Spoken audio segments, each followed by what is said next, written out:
ప్రకటించవలసిందిగా విజ్ఞప్తి చేస్తా ఉన్నాం.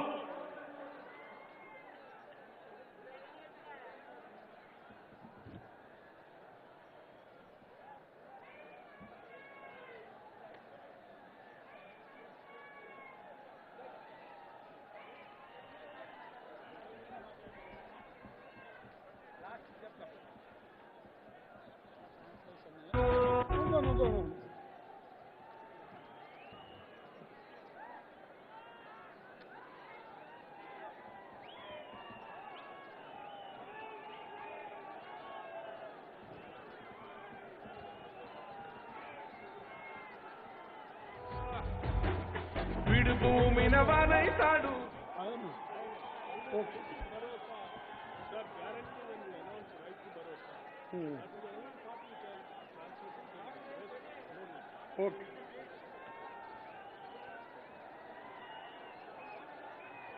आज के इस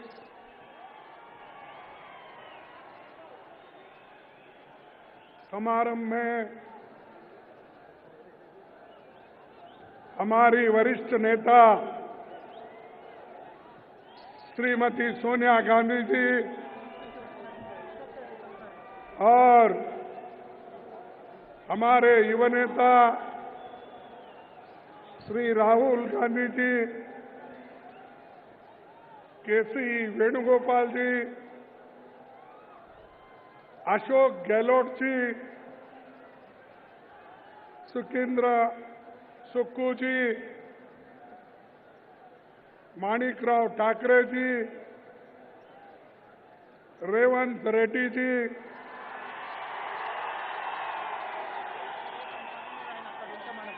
मल्लू भट्टी जी, देन श्री विजय कुमार रेड्डी जी, कामरेड्डी जी, कोमट रेड्डी जी,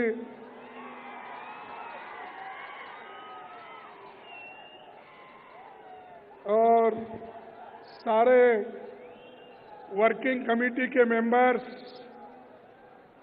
पीसीसी प्रेसिडेंट्स, सीएलपी लीडर्स और जो इस डायस पे बैठे हुए सारे नेतागण, मुझे बड़ी खुशी होती है आज के दिन एक हैदराबाद कर्नाटक के लिए और तेलंगाना के लिए, मराठवाड़ा के लिए ये लिबरेशन डे ये मनाया जाता है।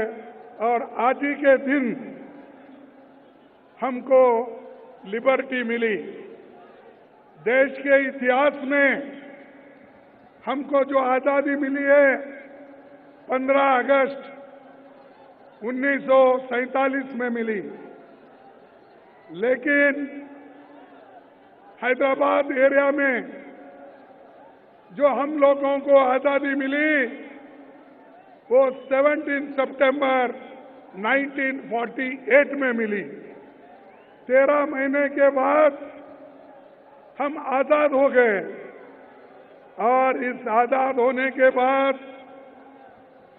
हम यहाँ पर कांग्रेस के ओर से बहुत से इंडस्ट्रीज, लोगों के लिए बहुत से हमने सहूलतें दी। पंडित जवाहरलाल नेहरू जी, वल्लभ भाई पटेल जी, कांग्रेस के सभी नेता लोग यहाँ पर अपना मेहनत करके इस एरिया के लोगों को कांग्रेस पार्टी ने दिलाया। आज अभी श्रीमती सोनिया गांधी जी एक योजना उन्होंने घोषित किया, वो महालक्ष्मी योजना, और मुझे पीसीसी के अध्यक्ष और सीएलपी के लीडर इन्होंने ये कहा है कि रैत भरोसा रैयत भरोसा हर रैयत को 15,000 रुपए पर एकड़ और टेनेंट को 12,000 रुपए, एग्रीकल्चर लेबर को भी 12,000 रुपए देने का भरोसा किया है। उसके अलावा बोनस रुपीस 500 पैडी के लिए प्रोवाइड किया जाएगा। हमारी सरकार आएगी तो ये जरूर हम आप लोगों को देंगे।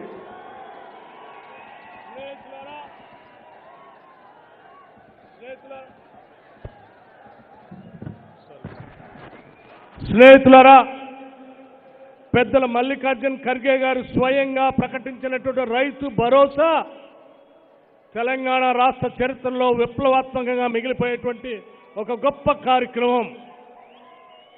సంవత్సరానికి ఎకరానికి 15,000 రూపాయల లెక్క, ప్రతి ఏటా రైతుకి 15,000 రూపాయలు, పట్టదారులతో పాటు కౌలు రైతులకు కూడా ఇది వర్తించేటట్టుగా ప్రకటిస్తున్నామని పెద్దలు మల్లికార్జున్ ఖర్గే గారు ప్రకటించారు. దానితో పాటు భూమి లేని నిరుపేద ప్రజలకి, రైతు కూలీలకి సంవత్సరానికి 12,000 రూపాయలు వారి అకౌంట్లోకి వచ్చేటట్టుగా ప్రకటిస్తా ఉన్నారు. అంతేకాదు, వరి పండించేటువంటి రైతులకి వరి పంటకి క్వింటాల్కి 500 రూపాయలు అదనంగా బోనస్ని ప్రకటిస్తా ఉన్నారు. మినిమం సపోర్ట్ ప్రైస్ కాకుండా అదనంగా 500 రూపాయల క్వింటాల్కి ప్రకటిస్తా ఉన్నారు. బహుశా తెలంగాణ రాష్ట్ర చరిత్రలో నభూతో నా భవిష్యత్ పెద్దల మల్లికార్జున్ ఖర్గే గారికి యావత్ రైతాంగ సోదరులందరి తరఫున ప్రత్యేకంగా ధన్యవాదాలు తెలియజేస్తా ఉన్నాం.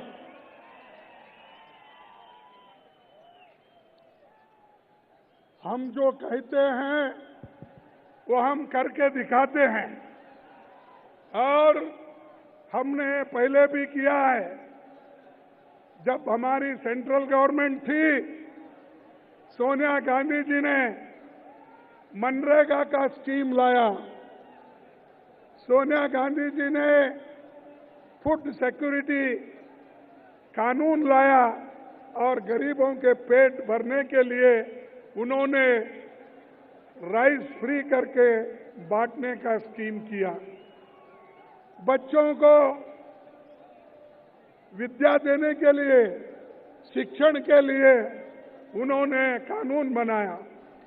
ऐसे कई कानून हमने बनाया, जो गारंटी हमने दी वो हम इम्प्लीमेंट किए। और मुझे ये कहना है, यहाँ के जो केसीआर की गवर्नमेंट है, जो कहती है वो करती नहीं है। हम जो कहते हैं करके दिखाते हैं, लोगों को दिए हैं। और एक गारंटी आपको सोनिया गांधी ने दी थी। उन्होंने कहा था कि तेलंगाना लोगों को मैं आजाद करके सेपरेट तेलंगाना स्टेट बना के दूंगी। तो उन्होंने सेपरेट तेलंगाना स्टेट करके आपको दिया और आज आप तेलंगाना स्टेट में हैं। लेकिन जो लोग कुछ किए नहीं, वही लोग बहुत बोल लेते हैं कि उन्होंने ही आजाद देश को आजादी दिलाई। मेहनत हमने किया। तेलंगाना को लिबरेट कांग्रेस ने करवाया। तेलंगाना सेपरेट स्टेट कांग्रेस ने किया। लेकिन ये लोग आज मैं किया, तू किया, इतना दुनिया का प्रचार कर ले रहे। भाइयों, मैं आप लोगों को ये बताना चाहूंगा कि इस देश में कांग्रेस पार्टी जो गरीबों के लिए और आदिवासियों के लिए, शेड्यूल कास्ट शेड्यूल ट्राइब्स के लिए और गरीब जो रैयत है, किसान हैं, उनके लिए बहुत कुछ काम हमने किया। लेकिन आज हमारी मेहनत 10 साल फ्री फुकट में गई। 10 साल में हम जो अपेक्षा कर रहे थे कि कांग्रेस को इससे मदद मिलेगी, लेकिन हम वोट के लिए ये तेलंगाना नहीं किए। हम जनता के दुख और दर्द को समझकर उनके लिए ये तेलंगाना अगल करके दिया है। तो भाइयों, मैं आप सबसे एक बात पूछना चाहता हूं। देखिए, केसीआर ने इस स्टेट को दिवालापन पे लाया है, बैंकरप्सी पे लाया है। 2022-23 में आज जो कर्ज है 3,67,000 लाख करोड़ रुपए तक पहुंचा है। 3,66,000 तक पहुंचा है।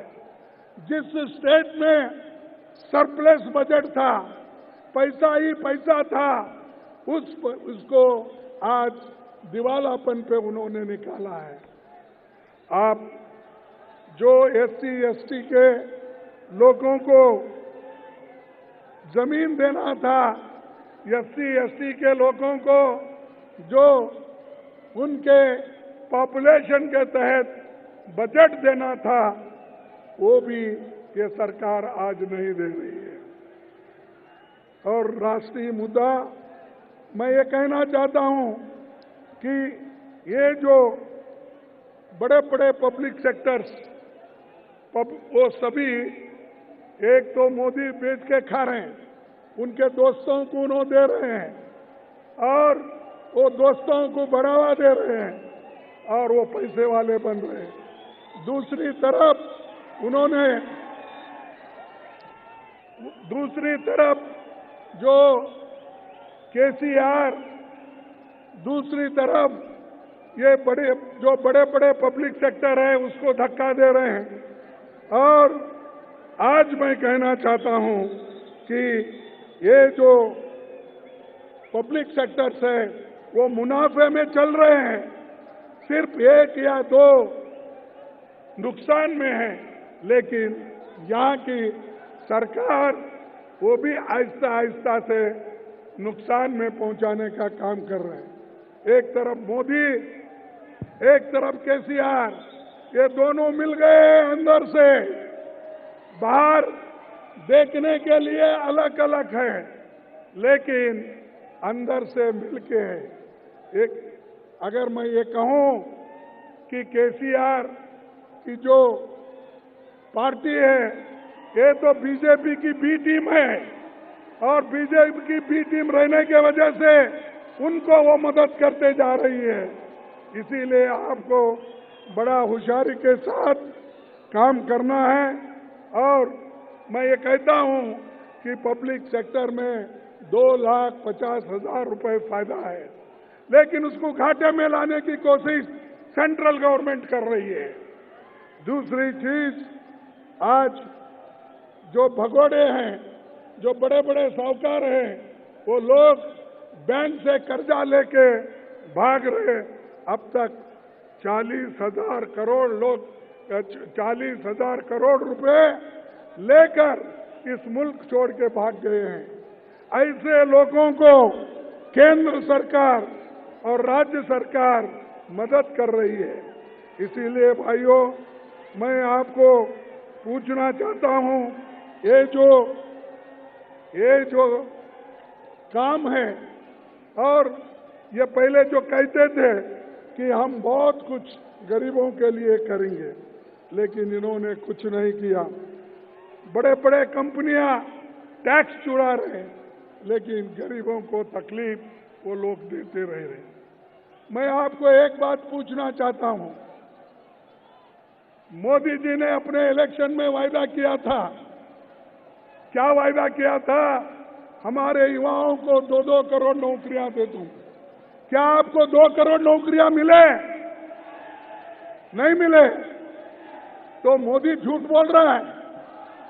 अगर झूठ बोल रहा है तो आप और एक बात बताइए। उन्होंने ये कहा कि बाहर के देशों से काला धन लाकर हर एक को मैं 15-15 लाख रुपए देता हूं बोले। आपको मिला वो 15-15 लाख? नहीं मिला। या तो मुझे कहना पड़ता है या तो मोदी झूठ बोल रहा है या आप झूठ बोल रहे हैं। मोदी झूठ बोल रहा है। अरे ऐसा जो है 140 करोड़ का नेता मेरे सिवाय कोई नहीं है। मैं बहुत देश के लिए काम करता हूं। बोलने वाला व्यक्ति झूठ बोलता है? नहीं। देख क्यों? वोट लेने के लिए मोदी भी झूठ बोलते हैं, केसीआर भी झूठ बोलते हैं। उन्होंने भी धोखा दिया और इन्होंने भी धोखा दिया। इसीलिए आप होशियारी के साथ आपको काम करना है और आने वाले चुनाव में एक बात को आप याद रखना चाहिए कि लाल बहादुर शास्त्री जी एक बात करे थे। उन्होंने हैदराबाद में एक बात की। एक चुप बैठो। अगर किसी को सुनना नहीं है तो बाहर जाओ। Don't shout like that. Lal Bahadur Shastri ji ने एक बात उन्होंने कही थी, जो हवाई जहाज में हमें पाकिस्तान के खिलाफ इस्तेमाल करने पड़े हैं, वो अगर हम पिछले 7-8 सालों में न बनाते तो बड़ी परेशानी आती। आजादी के बाद देश ने बहुत प्रगति का 200 सालों में अंग्रेज राज में जो बातें नहीं हुई वो हमने 10-12 सालों में देश के लिए किया। आज हवाई जहाज और मोटर गाड़ियां बन रही है, नए बांध, नई नहरें बन रही है, अस्पताल, स्कूल और सड़कों बन रहे हैं, IIM, IT। ये बातें लाल बहादुर शास्त्री जी ने कहा। हम जहाज बना रहे और हम बड़े बड़े इंस्टीट्यूशन बना रहे, तो ये लाल बहादुर शास्त्री जी के हैं। और ये मोदी जी कहते हैं आने के बाद ये कोई तुमने कुछ नहीं किया, 70 साल में कांग्रेस कुछ नहीं की, ये बातें बोलती है।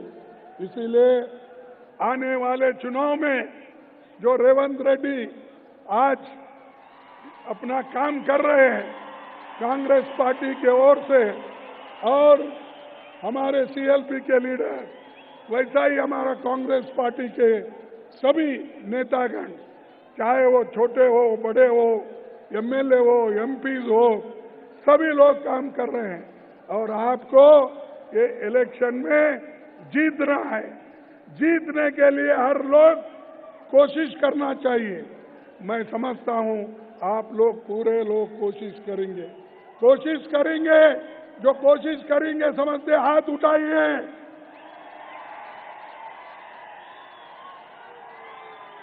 ये देखिए, ये आपका जोश है। इस जोश को देखने के बाद मुझे ये मालूम हुआ, मुझे ये विश्वास हुआ, आप कांग्रेस पार्टी को, उसके सरकार को जरूर वापस लाएंगे और कांग्रेस पार्टी की सरकार यहां बनेगी। तो भाइयों, मैं ज्यादा बात नहीं करते हुए किसानों के भलाई के लिए, SC STओं के भलाई के लिए और सबके युवकों के भलाई के लिए, और आज जो कीमतें बढ़ रहे हैं उसको कंट्रोल करने के लिए कांग्रेस की जरूरत है। इसीलिए आप कांग्रेस पार्टी को जिता के लाइए।